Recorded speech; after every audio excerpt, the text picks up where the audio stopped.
Hello viewers, আসসালামু আলাইকুম। আশা করছি আপনারা সকলেই ভালো আছেন। তো আলহামদুলিল্লাহ ফাইনালি কিন্তু মালয়েশিয়ার কলিং ভিসা কিন্তু চালু হয়েছে। তো অনেকেই আমাকে অনেক কথাই বলেছেন, কিন্তু আমি আপনাদেরকে কোনো রেসপন্স করিনি।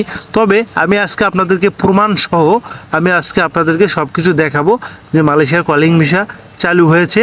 তো 31শে ডিসেম্বরের মধ্যেই কিন্তু সব কার্যক্রম শেষ হয়ে যাবে। চলুন বিস্তারিত জেনে নেওয়া যাক। মালয়েশিয়ার অর্থনীতিতে দীর্ঘদিন ধরে শ্রম ঘাটতি একটি গুরুত্বপূর্ণ চ্যালেঞ্জ হিসেবে দেখা দিচ্ছে। তবে সেই ঘাটতি পূরণ করতে হলে কিন্তু বড় উদ্যোগ নিয়েছে দেশটির সরকার। তো সরকার যেহেতু উদ্যোগটি নিয়েছে, তো গুরুত্বপূর্ণ 13টি খাতে বিদেশি শ্রমিক কর্মী নেবে কিন্তু মালয়েশিয়ার সরকার। তো অনুমোদিত সুবিধা ঘোষণা করছে এবং মালয়েশিয়ার সরকার যা চলতি বছরে 31শে ডিসেম্বরের মধ্যে সব কিছু কার্যকর থাকবে।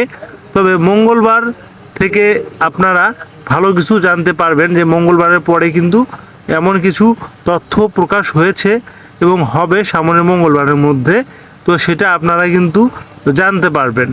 তো স্বরাষ্ট্রমন্ত্রী সাইফুদ্দিন নাসান ইসমাইল এবং তারা ঘোষণা দেন যে সরকারের এই বিশেষ উদ্যোগ দেশের অর্থনীতিতে প্রবৃদ্ধি ধরে রাখার পাশাপাশি সমানীয় এবং খাতগুলোতে উৎপাদনশীল বাড়বে এবং কর্মক্ষেত্রে ভারসাম্য বাড়বে। তবে প্রধান 3টি খাতে ও 10টি উপখাতে আওতাভুক্ত।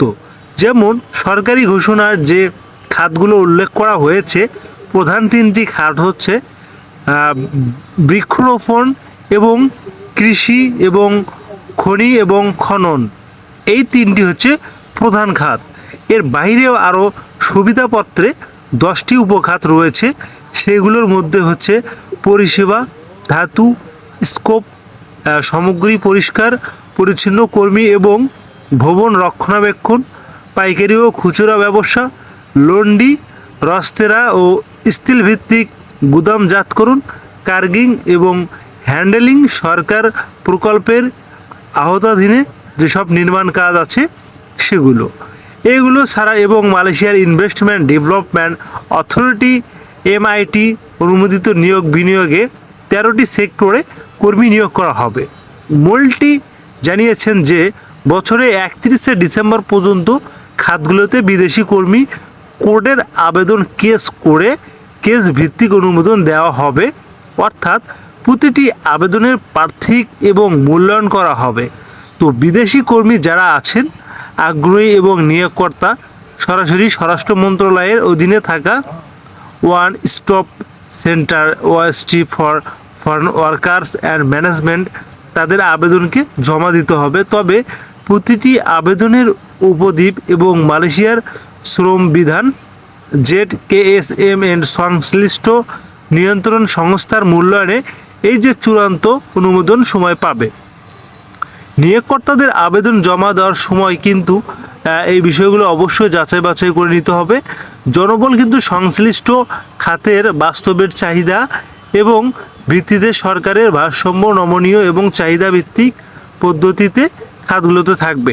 আন্তর্জাতিক প্রতিযোগিতায় স্বরাষ্ট্রমন্ত্রী সাইফুদ্দিন হাসান ইসমাইল বলেন যে এই উদ্যোগে শ্রম বাজারে অর্থনৈতিক এবং কল্যাণের মাধ্যমে ভারসাম্য রক্ষা পাবে। সরকারের আগামী বছরগুলোতে বিদেশি কর্মী নিয়োগের নীতি ব্যবস্থাপন্ন এবং মনোনয়ন করবে এবং সুশৃঙ্খল, স্বচ্ছ, টেকসই এবং মালয়েশিয়ার সরকার জানিয়েছে এই উদ্যোগটির মাধ্যমে ভবিষ্যতে বিদেশি কর্মী নিয়োগের সামগ্রী কাঠামো গড়ে উঠবে।